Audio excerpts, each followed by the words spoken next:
Ito yung hen natin na Milky Bar mga kaibigan. Ayan.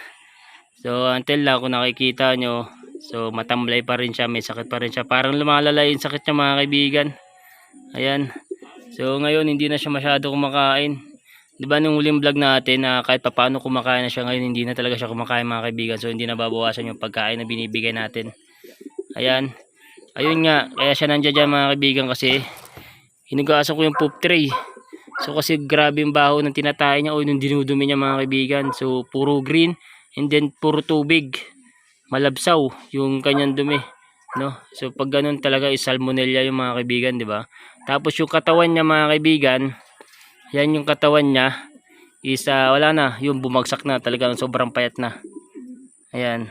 So hindi ko alam kung gagaling pa to mga kaibigan, no? So ano kaya yung pwede panggamot natin dito na budget meal lang kung tawagin, na kayang-kaya natin bumili.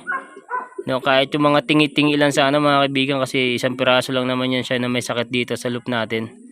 Kaya hiniwalay ko na kagad baka mahawa yung kak natin. And then yung itlog nila, kung updated kayo sa mga videos natin yung itlog nila, so tinapon ko na.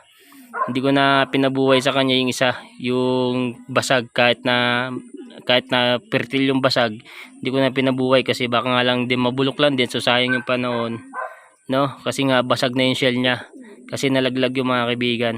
Yan. Ayan yung konting update dito sa ano natin, dito sa breeders natin.